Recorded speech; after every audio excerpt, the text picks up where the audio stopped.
A gunman on a bike opens fire in Toronto's King West Village. A man and a woman walking with a group of friends now have critical injuries. Toronto police speak to the public about what they're calling a violent and brazen act. And summer sizzle. Are you ready for another hot and muggy weekend? It's coming our way. The GTA is under a new heat warning. This as we continue to battle hazy conditions due to smoke from active wildfires. Also tonight, the boys of summer, they're back at it, continuing the road trip against the Dodgers, and a pair of future Hall of Famers. They're going to be on the mound. We'll tell you more. This is Live at 5.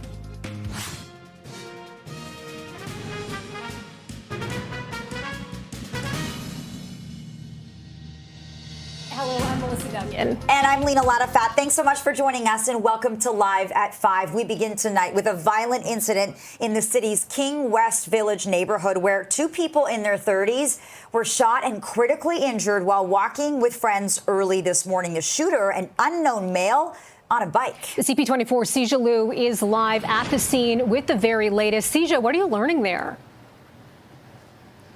Well, Melissa, Lena, we have learned from police that the two victims were shot by a complete stranger. It happened overnight in this alleyway in a busy area. Residents were awoken in their sleep. You can still see bullet holes. There's one in the garage there and one that hit the window of a bedroom for one of the neighbors. And this all happened around 2:30. Police say a group of friends were walking close by in this area of King and Shaw when they were approached by a man on a bike. Police say there was some sort of exchange of words that happened. We aren't sure what exactly was said or the type of argument that was had. But then shortly after, the group of friends continued walking. They made their way along Sudbury Street to this alleyway.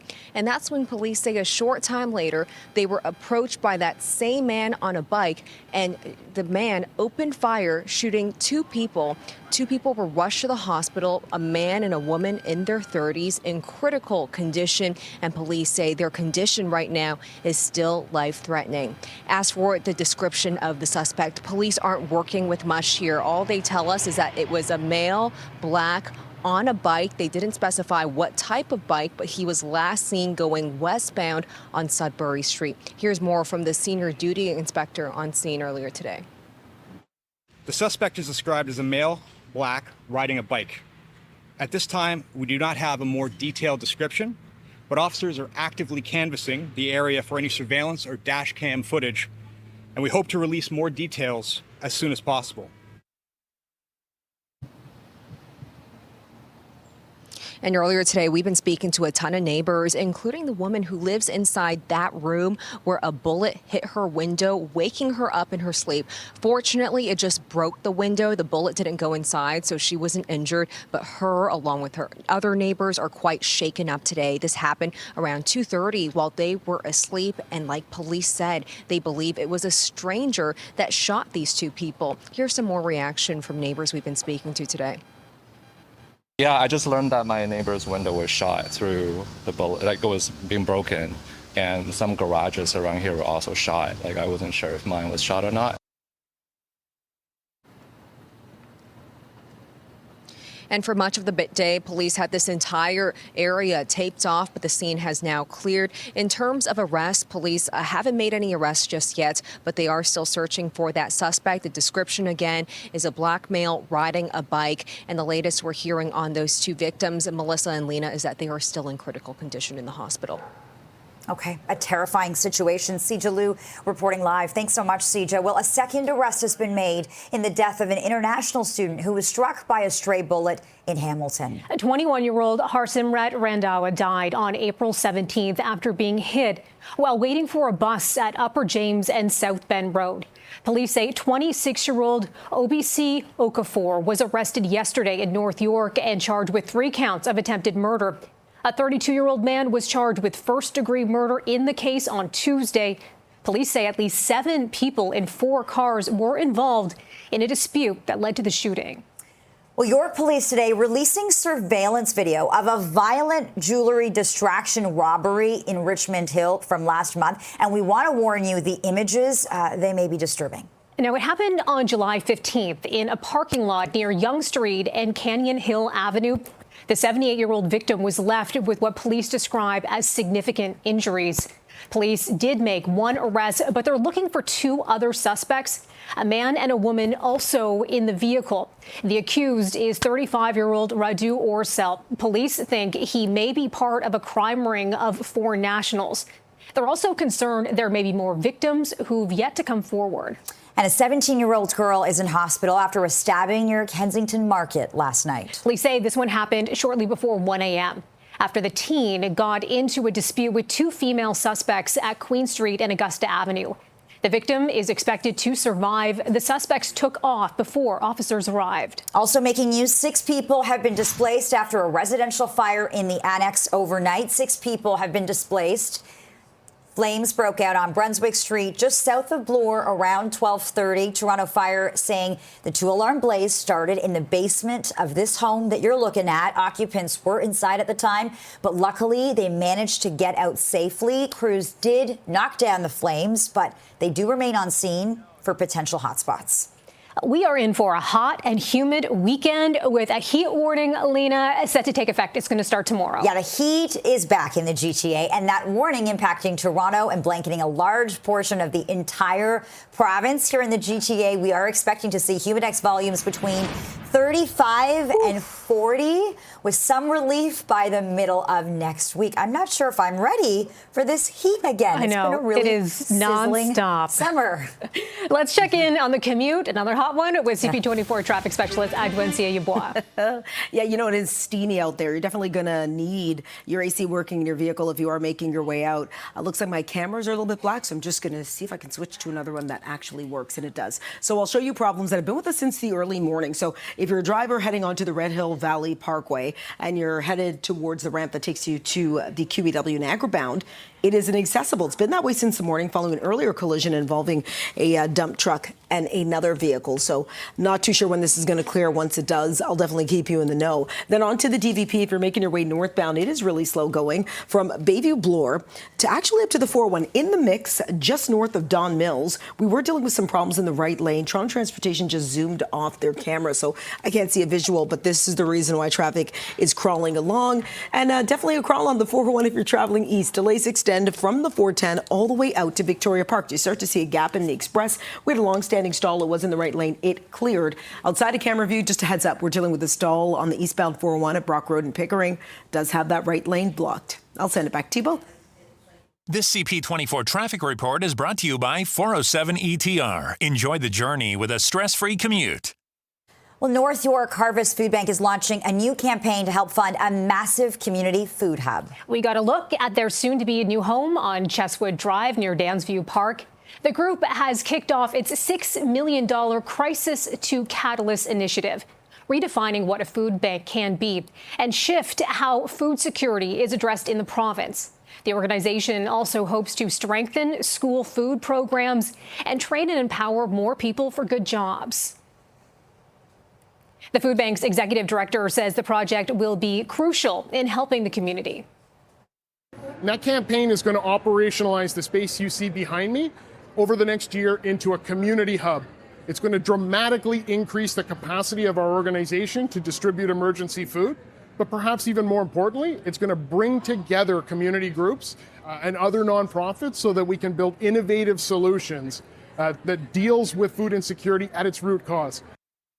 North York Harvest hopes to reach its goal by next year when the lease on its current warehouse expires. It is 28 degrees and 5:09. This is Live at 5. Coming up, the province seeing some pushback when it comes to addressing bad behavior. We're going to explain next. Welcome back. The province's alcohol regulator is moving to revoke the liquor license of a North York bar, citing multiple serious contraventions of the Liquor License and Control Act. The allegations are against In Excess Lounge near Keele and Finch. The Alcohol and Gaming Commission of Ontario cited 3 occasions when it says inspectors were obstructed by security staff. The AGCO says on one of those visits, the bar was also above its legal capacity. In Excess Lounge hasn't commented, but it has the right to appeal within 15 days. A bill tabled by the Ford government that would give City Council the power to remove members for misbehavior. It's getting some pushback. The legislation would standardize municipal codes of conduct and give councils the power to vacate the seat of members who violate that code. Now, currently, conduct violations are referred to an integrity commissioner who provides a report to council. Council can then vote to reprimand or suspend that member. Under the new rules, a unanimous vote would be required to remove a councillor. Critics say that process is flawed, as the person in question would only have to find one person to align with them to save their seat. And municipal and planning lawyer John Mascaron says the rules are already in place to remove a sitting councillor. You can be removed from a council, a democratically elected body can remove a person if you go in front of a judge. And the Municipal Conflict of Interest Act is not the only statute. There are a few other statutes that do that. I don't understand why the province moved away from that and decided to politicize the decision, which is the real problem. A statement from the Office of Municipal Affairs and Housing Minister. It reads in part, these changes respond to requests from municipalities, Ontario's big city mayors, and the Association of Municipalities of Ontario, helping to strengthen municipal governance and accountability while protecting communities across Ontario. Removal from office is a serious measure reserved for the most extreme code of conduct violations, and safeguarded by a high threshold and thorough review to ensure it is never taken lightly. Well, the union representing thousands of Air Canada flight attendants has planned a day of national action on Monday at airports across the country, and that includes Toronto's Pearson Airport. CUPE says the event is aimed at raising awareness when it comes to workers' conditions. It comes as Air Canada and the union return to the bargaining table today. Today's talks are an attempt to avoid a strike that could begin in about a week. It comes after union members voted 99.7% in favor of a strike mandate. The vote means flight attendants can potentially walk off the job as soon as August 16th with at least 72 hours notice. The airline says it is not considering flight cancellations or postponements yet. Instead, it's focused on reaching a deal. Meantime, shoppers will get their first look at Hudson's Bay stripes under the Canadian Tire brand later this year. Canadian Tire's CEO, Greg Hicks, says the company will release some updates and fun initiatives in the coming months. But the launch of a more meaningful product presence, that'll happen, he says, in the back half of 2026. HBC sold its intellectual property to Canadian Tire for $30 million back in May. It is 28 degrees and 5:14 p.m. this afternoon. You're watching Live at 5. Well, still ahead, that magical moment in Montreal and what comes next for Victoria Mboko after taking the National Bank Open title. Stay with us. Welcome back. Canadians across the country, they are celebrating Victoria Mboko today after the 18-year-old from Burlington captured the National Bank Open in Montreal.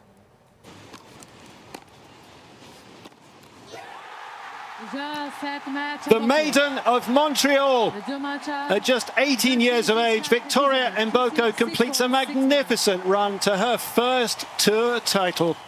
Also capturing the hearts of so many Canadians, too, right? Yeah. Mboko completed her fairy tale run with a 3-set win over former world #1 and 4-time Grand Slam winner Naomi Osaka. Mboko dropped the first set 2-6. Then she rebounded to win 6-4, 6-1 to solidify her rise to stardom. It feels unbelievable right now. I mean, words cannot really describe how today went. Today was such an eventful day, actually. You know, I woke up this morning and I actually had my wrists a little bit swollen from yesterday's fall. And we quickly went to the hospital, actually, to do an MRI and an X-ray before I came to the courts to practice today. So once we got the green light that nothing too serious was going on in the wrist, I came here and practiced real fast and prepared for my match. So I think today, regarding all the events that I did, it feels a lot sweeter. What a story, and to think that this was a wild card entry. NBO tournament director Carl Hale joined us to talk more about Mboko's incredible run. What an amazing victory for tennis in Canada. I told all your hosts on the weekend, she's going to win this tournament. She's that good. She's going to be number one. She's that talented. She has the eye of the tiger. This will be the greatest tennis player that we have in Canada. And she's going to push all of our other players to excellence. And you're going to see a new wave of tennis in Canada the next few years. Super exciting. We keep hearing from analysts, people that know her too, that she has had that focus since she was very young. Well, the host of TSN Tennis, Mark Rowe, says Mboko's composure on the court helped her come out on top. It was a weird, kind of messy match in the sense that both players couldn't get a rhythm on serve, which is not something you often see on this surface, and not from these two players in the style that they play. You know, they combined for 14 breaks of serve in this match, and it was Mboko that took it to Naomi Osaka, especially in that third set. And really, she looked more like the veteran than her opponent, who's won 4 Grand Slam titles. Mboko is now the 24th ranked women's singles player in the world. She began the year outside the top 300. Wow. She'll enter this month's U.S. Open at Flushing Meadows as a seeded player and the highest ranked Canadian in the draw. And it really feels like she is just getting started. A pair of future Hall of Famers will be on the mound tonight as the Jays continue their road trip in L.A. against the Dodgers. Yeah, 41-year-old Max Scherzer gets the ball for the Jays, while 37-year-old Clayton Kershaw goes for the Dodgers. Both players are World Series winners. They've won 3 Cy Young Awards, and they're members of the 3,000 Strikeout Club. The Jays are coming off a sweep of the Rockies and lead the Red Sox by 4 games in the AL East. First pitch tonight is at 10:10. So much for us to cheer about these days. Seriously. It is 5:20 and 28 degrees. This is Live at 5. More news straight ahead. Stay with us. We'll be right back on this Friday. Another summer weekend. It is kicking off. Lots to do around the city, of course. That includes Jerkfest, which has just started at Centennial Park in Etobicoke. And CTV Toronto's Jessica Smith is there live with more on what to expect from this year's event. There's something I know about you, Jess. You love to eat, so I know you're exactly where Lena, you should be. I am so excited. They have jerk lobster, jerk pork. They have jerk crab, jerk everything. They're setting up here. The DJ is about to get started. We have performances starting around 7 o'clock, but you can kind of feel the energy. You can smell the food. The best part about Jerkfest, obviously, is the food, but you have so many local chefs and so many local creators that are here. And throughout the weekend, this runs right through into the 10th, you have so much going on. So if you want to come on down, they're still getting things going, but very much it's all set up. You can make your way in, but this runs all the way through until August 10th. Performances tonight again start around 7 and it goes until about 10:30. There's parking here, which is one of our favorite things, but truly, I wish you guys could smell through the camera. It smells amazing. Check, 1, 2. Excellent. Oh, sounds like a great weekend. Something to check out there for sure. Thanks so much for that, Jessica, giving us a preview of Jerkfest, one of the events happening on weekend long. Appreciate it. Thanks, Jess. It is Friday, and that means lots of new movies are hitting the screens, including a sequel that is 22 years in the making. I didn't want to be a part of this family, and now I'm part of some dodgy family curse. And I'm the eldest. As teenagers, Jamie Lee Curtis and Lindsay Lohan are back as mother and daughter in Freakier Friday. The follow-up to the 2003 comedy once again sees the two switch identities, but this time not with each other. This looks really fun. Film critic Richard Krause says it's blended family journey of discovery and understanding crammed into a story full of slapstick comedy. And it works because I think of the commitment of Jamie Lee Curtis, who dives in with both feet here to do the slapstick and a lot of the comedic heavy lifting. Then you have Lindsay Lohan, who we haven't really seen all that much of in films for a little while. And she has a few funny moments, but she's mostly here for the kind of heartfelt stuff, the walk a mile in my shoes stuff. And so you will understand me better. And that's the message of this film. And it's a film that wants to tug at your heartstrings more than, pluck your funny bone or tickle your funny bone. So it works. I think that this is a really good follow-up to a film that a lot of people love. So I give it 3.5 stars out of 5, called Freakier Friday, and it's in theaters right now. I don't understand at all. Why just her classroom? Why only hers? Weapons is a new horror movie starring Josh Brolin and Julia Garner. It's the story of a community that's left reeling when all but one child from an elementary classroom mysteriously vanishes from their homes. Kraus says it's a mix of gruesome horror, surreal farce, and surprise that may even make you laugh. And it all interweaves together in a bonkers, and I mean truly bonkers climax, which I didn't see coming. I see 400 movies a year. I'm pretty good at telling what's going to happen. This movie kept me guessing at every step. It's horrifying by times. It's hilarious by times. It's called Weapons. It's in theaters now, and I gave it 4 out of 5 stars. Happy anniversary. We're going to have dinner, 8 p.m. sharp. Don't be late. I won't be late. Paga la luz. You usually say, para la luz, pendejo. All right, and then there's this. Action comedy The Pickup stars Eddie Murphy and Pete Davidson as armored truck drivers drawn into a scheme by cunning thief, played by Keke Palmer, to steal $60 million from a casino. Kraus says while the performances are good, the movie kind of falls flat. The action is generic, even though these are 3 very talented stars with loads of charisma, and Eddie Murphy has probably made me laugh more than almost anybody for the last 40 years. This feels like they're kind of sleepwalking through it a little bit. So a movie that promises fireworks turns out to be a bit of a dud. So I gave The Pickup 2 stars out of 5. Shook is a coming-of-age story set in Scarborough. It follows a fledgling writer struggling with the emotional weight of a career rejection, a complicated romance, and caring for an ill father.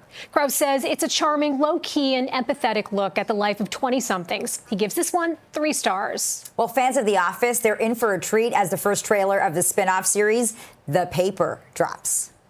My name is Ned Sampson. I am your new editor-in-chief. Have you read this paper? Uh-huh. How do you think it compares to? This mockumentary series focuses on a different kind of office, one shared between a struggling newspaper and a toilet paper company.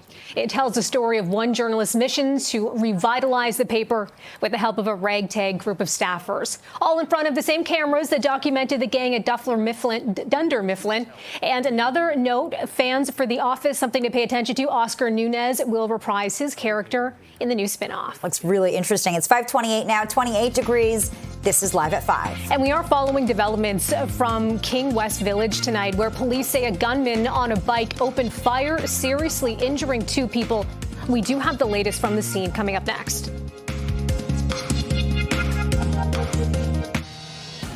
A gunman on a bike opens fire in Toronto's King West Village. A man and a woman walking with a group of friends have critical injuries. Toronto police speak to the public about what they're calling a violent and brazen act. Plus, an arrest in a violent jewelry distraction robbery in Richmond Hill that was caught on camera. A 78-year-old woman allegedly targeted, and investigators think there could be more victims. And summer sizzle. Are you ready for another hot and muggy weekend? The GTA is under a new heat warning. This as we continue to battle hazy conditions due to smoke from active wildfires. You're watching Live at 5.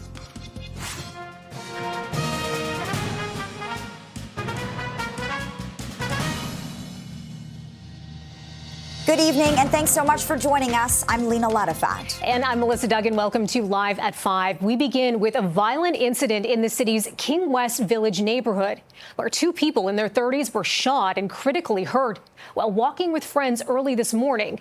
The shooter, an unknown male on a bike. CP24's Sija Liu is live at the scene with the very latest. Sija. Good evening. Police believe it was a stranger that opened fire on a group of friends, and now 2 people are in the hospital with critical injuries. It happened overnight in this alleyway off Sudbury Street in the King and Shaw neighborhood, waking neighbors up out of their sleep. But it didn't start here. Police say a couple minutes earlier, around 2:30, 2:40 in the morning, a group of friends were walking nearby in the King and Shaw neighborhood when they were approached by a stranger on a bike. They say it was a man. There was some sort of words being exchanged. We don't know the nature of what was said in that conversation. The group of friends then continued on their way, walking throughout the neighborhood, coming to this area, this alleyway. And police say a short time later, that same man on a bike approached the group of friends again and shot at them. 2 people were shot, a man and a woman, both in their 30s with serious injuries. They were rushed to the hospital, and police tell us this afternoon they are still in critical condition. As for the suspect, police don't have much of a description. The only thing they're working with right now is that it was a black male who was on a bike, and he was last seen going westbound on Sudbury Street. So they're asking anyone right now with video surveillance, anyone who may have saw something, to please contact them. Here's more from the duty inspector on scene. A group of friends were walking in the area when they were approached by a male riding a bike. Words were exchanged, and the group continued on their way. A short time later, the same individual approached them again, pulled out a firearm, and fired several rounds.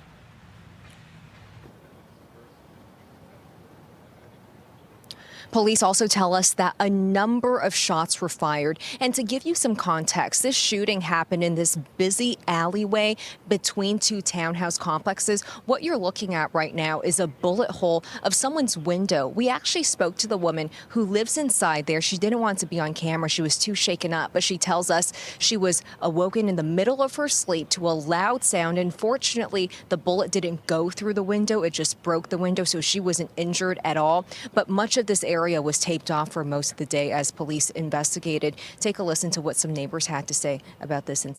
I live across the street. It was around like 2:30. There was a girl like screaming and like crying for help, and it sounded really scary. I peeked outside my window and I like called 911.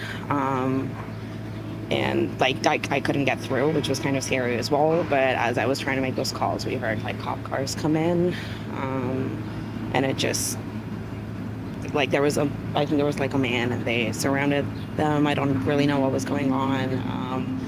Pretty sure we heard like I don't want to like make assumptions, but like we heard a loud noise and stuff. The scene has now been cleared and cleaned up by police, but earlier today there was blood splattered over there in the sidewalk, along with a pair of shoes, clothing, and a purse. But police once again asking for anyone with information to come forward, because the suspect is still on the loose tonight and 2 people are still in the hospital with critical injuries. And police really just saying this is such a brazen and violent crime, Lena and Melissa, especially considering this was a complete stranger to those victims. Well, you can hear it in the neighbor's voice, too, just how frightening all of this is. Thanks so much for that update, CJ. We appreciate it. A third teenager has been charged with murder in the death of a 14-year-old boy near McDonald's early last month. Abdul Aziz Sar was fatally stabbed on the night of July 5th in the area of Eastern and Coxwell. Police say a 16-year-old boy surrendered this morning and has been charged with first-degree murder. 2 other 16-year-olds have been charged with murder in Sar's death as well. York police today releasing surveillance video of a violent jewelry distraction robbery in Richmond Hill from last month.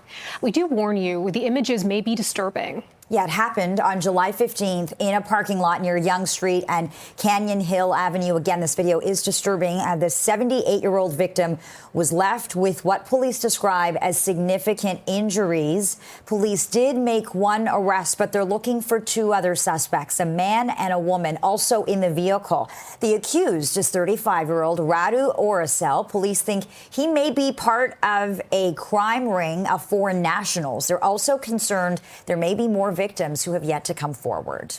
We are in for a hot and humid weekend with a heat warning set to take effect tomorrow. That warning impacting Toronto and blanketing a large portion of the entire province. Here in the GTA, we're expecting to see humidex values between 35 and 40 with some relief by the middle of next week. So brace yourself. It's about to get a lot hotter. I know. Are we getting used to it now? I don't know. I know. It's just, it seems to be ongoing this We're waiting summer. for the final verdict on all of that. Still lots more summer left, too. Well, let's check in on the commute with CP24 traffic specialist Adwencia Yeboah. Yeah, it has been quite the busy afternoon. And if you're headed out, it's going to get even busier if you're a driver headed on the 401 westbound. Just spotting some problems, which are slowing down the drive westbound 401 in the collectors. This is just past Avenue Road. Find the center lane blocked with a couple of vehicles involved in this crash. So as you make your way through, it still remains. It was busy through Kennedy, but it's starting to thin out. So this is a sign that maybe we're starting to wind down rush hour. Fingers crossed. Eastbound on the 401 still really slow into Durham, though. So eastbound 401 at Brock Road in Pickering. We have the right lane blocked. That is following a stalled vehicle. It remains a busy afternoon. Gardner slows as you travel into and out of the downtown core. Looks like my cameras went out. These cameras are working, though. This is on the Red Hill Valley Parkway northbound. No access to the ramp that takes you to the Niagara Bound QEW. It's been that way since the morning following an ongoing collision investigation. I'll send it back to you both. Adwa, thanks so much. Well, questions are being raised about an investigation in Barrie where police have blocked off a homeless encampment for 9 days now. But little's been said about what they're still doing there. CTV's Luke Simard has that story. For 9 straight days, Barrie police have had this encampment area behind me blocked off. No one in and no one out. Now, fencing put up by the city of Barrie is now in place, and it remains unclear how long the fencing will stay as Barrie police continues their investigation. Forensic officers deep inside this wooded area entering the investigation site. Late last week, Barrie police said they were conducting an investigation but were vague on what for and for how long. More than a week later, they remain silent. Former OPP Commissioner Chris Lewis says he's surprised by the lack of information from police given the scope of the investigation. And they're keeping fairly tight-lipped, which is really uncommon in this day and age when the police generally should be giving more information than less when they can.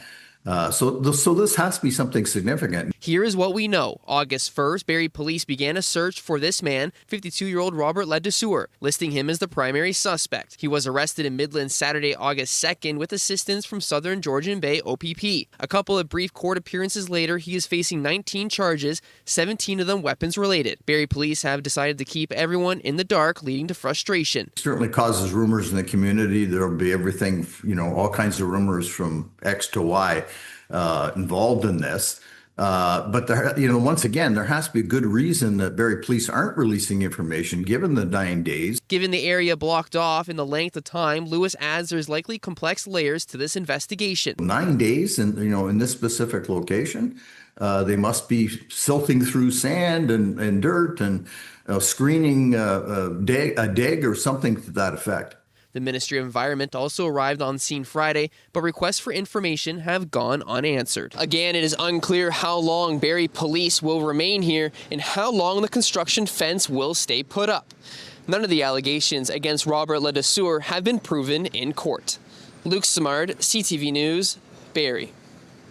It is 5:39 and 28 degrees, feeling more like 33 with the humidity. This is Live at 5. Coming up, it's time to get the weekend started, and we're going to bring you all the excitement from Jerkfest as it ramps up in the West End. This is a live shot. We'll be back with more delicious details. Well, another summer weekend has arrived with lots to do around the city, and that includes Jerkfest, which has just kicked off at Centennial Park in Etobicoke. Sounds delicious. CTV's Jessica Smith is there live with more on what to expect from this year's event. Jess, what are you seeing? What are you smelling? I smell so much good food. Oh, my goodness. Melissa, Lena, I can't tell you. I wish you could smell through the screen. The DJ's up and running now, so you're able to kind of, get loose, dance a little bit. I'm joined by Chef Nicholas. Now, I have to give you, your props for a second. You won last year. Was it for Best Jerk Chicken? Best Jerk Chicken. So we're going to bring in some of that jerk chicken as we speak right now. I'll get you to hold that. So I need to know the secret, Chef Nicholas, to the Best Jerk Chicken. So the secret, I'm not going to really tell the secret, but my Best Jerk Chicken, and for winning the Best Jerk Chicken at Jerk Festival, it's the marinade. You can't have a good jerk chicken and don't have a good jerk marinade. My jerk marinade have 18 different herbs and spices. You heard that right here, 18. 18 different herbs and spices directly from Jamaica. So it's authentic, it's natural, and a good jerk, you need Scotch bonnet pepper, pimento, allspice, garlic, ginger, and thyme. Those are some of the key ingredients to a great jerk marinade. And, it's here, so you have opportunity to taste it. So we also have festivals in here. Those are some of my favorite things, but you're holding a special sauce here. So it's the Tricknick jerk seasoning. So for the people at home who need to understand how good this is, explain to them what they're getting when they get this little bit of a sample here. So you're getting a true Jamaican jerk seasoning.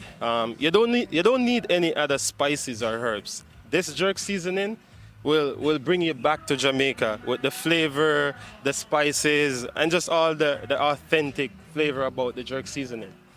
So one of my favorite things about this festival is you have so many different interpretations of jerk. You got jerk crab, jerk pork, jerk lobster. But for the folks coming down for the very first time, obviously they are going to come and maybe see you first, but where else should they go, or do they try to take a stop everywhere? I would say take a stop everywhere and just see and just kind of like browse around a little bit to kind of feel the festival out and see what you really like. Because I'm going to have jerk lobster. Jessica mentioned jerk lobster, so if you want jerk lobster, you can come to Tricknick Jerk Center. And I feel like, too, because this goes throughout the entire weekend, if you can't come down today, you've got Saturday, you've got Sunday, there's performances. Anyone you're looking forward to seeing? Valiant, Taros Riley, for sure. You know, Taros Riley, like, he's big, so it's going to be a vibe. So, Lena and Melissa, I know obviously you guys aren't here, but I hope you can kind of like smell. Yeah. Can I waft it through the screen for you guys? The festivals will bring it nice and close. But truly, Jerkfest is a must. You have to come on down. It's happening right throughout the weekend at Centennial Park in Etobicoke. You got jerk everything. So you know what? You can't go wrong. But I'm going to have to send it back into the studio because I'm going to start eating. Because you're going to start eating that without us? I promise I'm going to try to share. Listen, I can't be held responsible for what happens, okay? I'm going to try it. But also, we're going to send it back to the studio so Jamie and I can share this, my camera up, and Nicholas and everybody here. But, guys, you got to come on down. Enjoy. That looks amazing. I can't even blame you. Have the best time. Enjoy that for us, Jess. Thanks so much. Well, Canadians across the country, they're celebrating Victoria Mboko today after the 18-year-old from Burlington captured the National Bank Open in Montreal.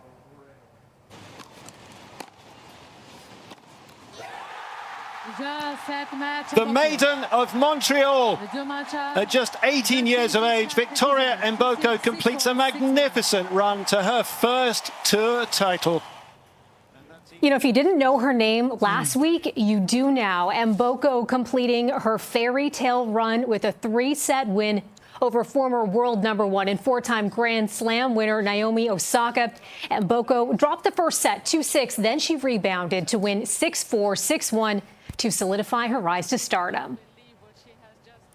When I had that winning moment and seeing so many people standing up and cheering for me, it was kind of a surreal experience. I would have never thought something like this would have came so suddenly. So, I mean, I'm super happy for that. And I think it just proves that your dreams are closer than they are. And host of TSN Tennis, Mark Rose, says Mboko's composure on the court is really what helped her come out on top.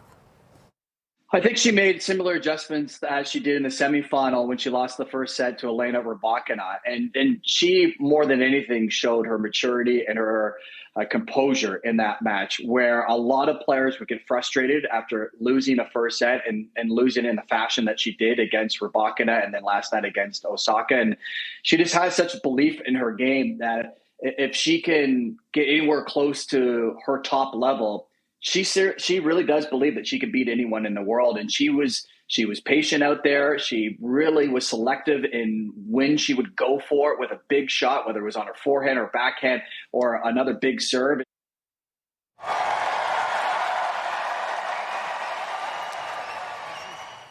A cool moment during the men's final in Toronto. The crowd reacting to Mboko's win in Montreal during the first set, leaving both players slightly confused and temporarily stopping play as everybody cheered. What's going on? Well, you got to stop for Victoria Mboko now, don't you? Well, the Ticats' lengthy winning streak, that has come to an end. Lawler in motion to the left. Mitchell looking that way. Deflected but caught by Tim White coming back to the ball. It comes out. BC knocking off Hamilton 41-38 in overtime on a 20-yard field goal after a turnover. It's Hamilton's first loss since week 2 on June 14th. The Tiger Cats will lead the East with a 6-3 record. Their next game is a week tomorrow against Saskatchewan. It's 5:48, 28 degrees. This is Live at 5. Coming up, we check in on the air quality here in the GTA and the potential impact on people spending time outside.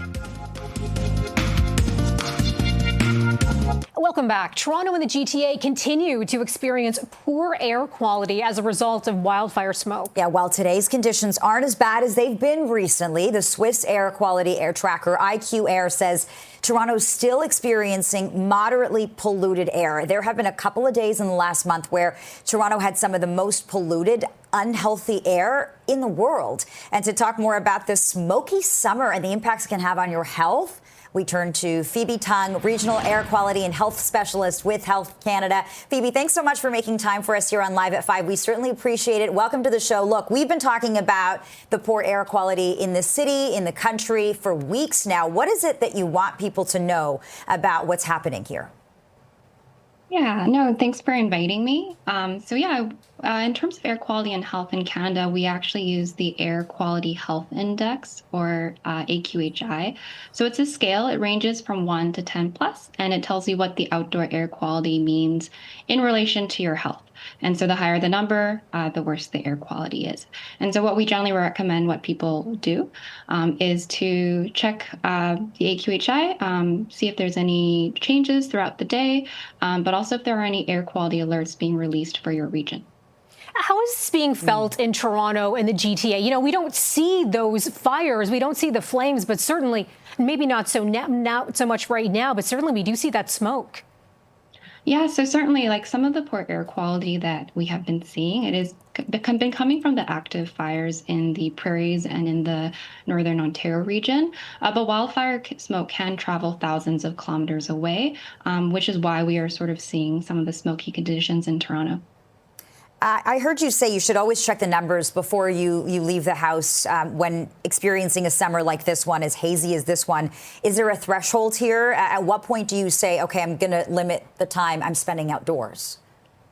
Yeah, so it's a scale. And so there's low risk, moderate risk, high risk. And if you look at the scale, there are actually recommendations, depending on whether you fall in the general population group or an at-risk group, on whether or not you should consider modifying your outdoor activities. So right now in the Toronto area, we're sort of at a moderate risk level. It's around the 4 to 5 range, and that's what is expected to persist into sort of the weekend. So for the general population, so the average individual, you can continue with your planned outdoor activities, but just to pay attention to your body, take a break if you are experiencing any symptoms, maybe reduce the intensity of the activity that you're doing or moving indoors. And when you say pay attention to your body, to look out for some of those symptoms, I'm wondering, for people who are more at risk, but even those who are generally healthy, what they should be looking for exactly. Yeah, so everyone experiences wildfire smoke a little bit differently, and so the symptoms may range from person to person. But some of the more mild, common symptoms that it may include like eyes, nose, like throat irritation, coughing, and sometimes even headaches. Now, some of the less common but sort of more severe symptoms some people may experience, it can include sort of dizziness, asthma attacks, or even chest pains. And so in this case, as I said, it's listen to your body, take breaks. And depending on the severity of it, too, you may also want to consider talking to a healthcare professional. Okay, Phoebe Tung, Regional Air Quality and Health Specialist with Health Canada. We so appreciate your time and your expertise. Thank you for this. Thank you for inviting me. And let's talk more about the wildfire situation in the country, because it is impacting the air quality in a number of locations. The military and Canadian coasts are on their way to help in the battle against these fires raging in parts of Newfoundland, forcing hundreds from their homes. Yeah, so it's not just the west. We're also looking eastward as well. Some communities like Harbour Breton are fearful the only road connection to the rest of the province will soon be cut off to traffic. That will impact deliveries of food and other crucial supplies. Emergency services may also be impacted. The fires near Conception Bay are now 2,200 hectares in size. It's 5:56, 28 degrees, and you're watching Live at 5. The Weeknd wrapping up his time in Toronto as he prepares for his final show in the city before moving on to his next stop. We've got a preview.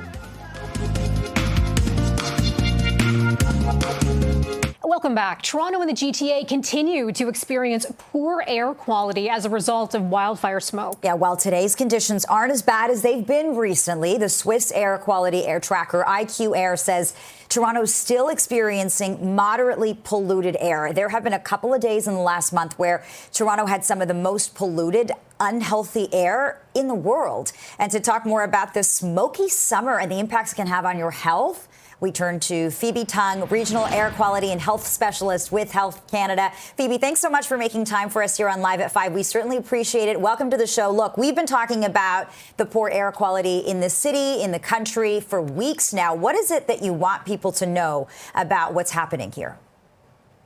Yeah, no, thanks for inviting me. In terms of air quality and health in Canada, we actually use the Air Quality Health Index, or AQHI. So it's a scale. It ranges from 1 to 10 plus, and it tells you what the outdoor air quality means in relation to your health. And so the higher the number, the worse the air quality is.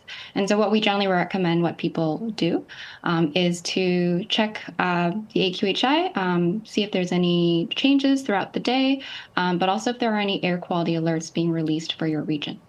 How is this being felt in Toronto and the GTA? You know, we don't see those fires, we don't see the flames, but certainly, maybe not so much right now, but certainly we do see that smoke. Yeah, so certainly, like some of the poor air quality that we have been seeing, it has been coming from the active fires in the prairies and in the northern Ontario region.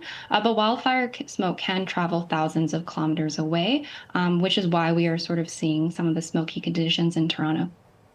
I heard you say you should always check the numbers before you leave the house when experiencing a summer like this one, as hazy as this one. Is there a threshold here? At what point do you say, okay, I'm going to limit the time I'm spending outdoors?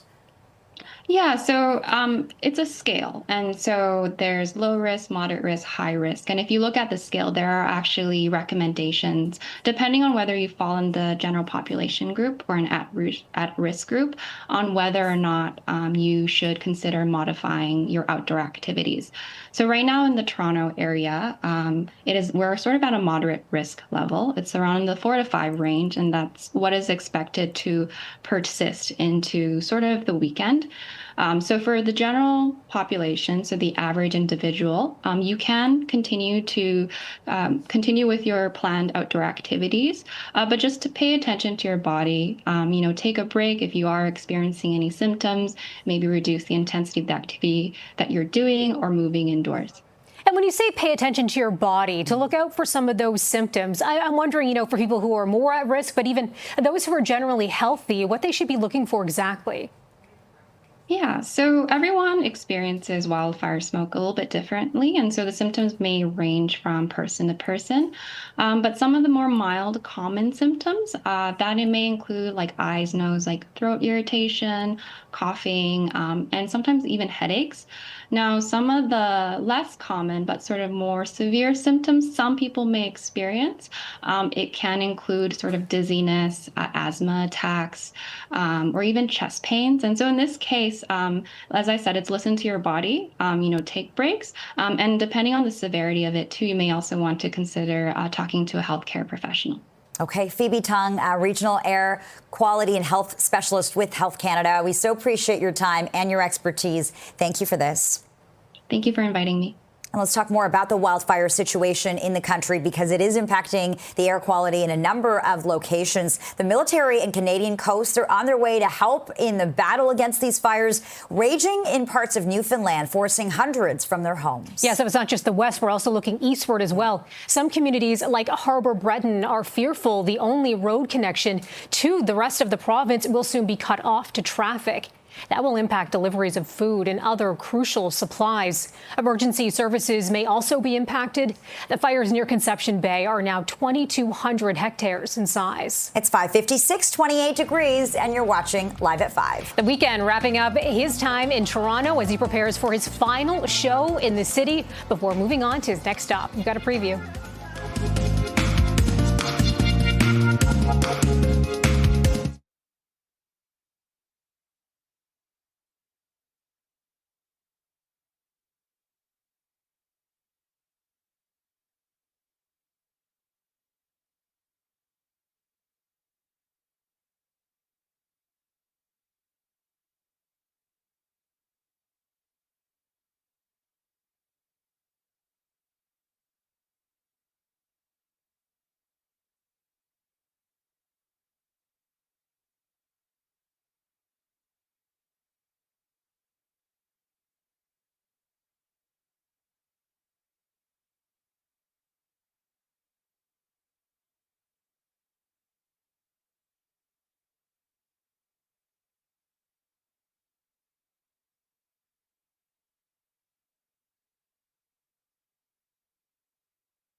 The Weeknd will wrap up his run of Toronto shows tonight at the Rogers Centre. Heard he puts on a good show. The After Hours Till Dawn tour marks the last time the singer will perform under the name The Weeknd. Last month, the Scarborough native was presented with a key to the city by Mayor Olivia Chow. Lots of fireworks there, too. It is 28 degrees, 5:59 p.m. This is Toronto's breaking news, CP24. Thanks so much for joining us.